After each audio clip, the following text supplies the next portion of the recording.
కర్ణాటకలో అరాచకం చేసి ఆడవాళ్ల మానాలతో ఆటలాడి లైంగికంగా వేధించి వీడియోలు తీసి సినిమాల్లో చూపించే విలన్లు కూడా ఇంత దారుణంగా ఉండరు. నిజ జీవితంలో ఒక రాజకీయ నాయకుడి మనవడు, మాజీ ప్రధానమంత్రి మనవడు, ఒక మాజీ ఎంపీ కొడుకు, ఎంపీ కావాలనుకుంటున్నటువంటి ఇలాంటి వాడు ఇంత రాక్షసుడు అని ప్రతి ఒక్కళ్ళు చర్చించుకుంటున్నటువంటి పరిస్థితి. అంతటి దౌర్భాగ్యుడు ఎట్లా రాజకీయాల్లోకి వచ్చాడని. ఆ రేవణ్ణ అనేటువంటి వాడు పారిపోయాడు జర్మనీకి.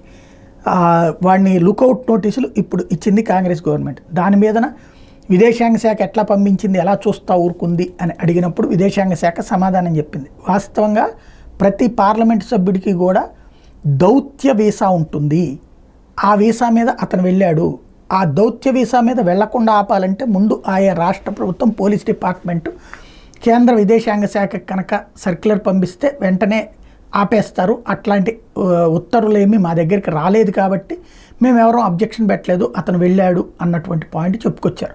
కాబట్టి ఇక్కడ లోపం ఎవరిది అనే కంటే కూడా ముందు వాడిని ఎలా పట్టుకోవాలా అన్నటువంటిది తేల్చాలా.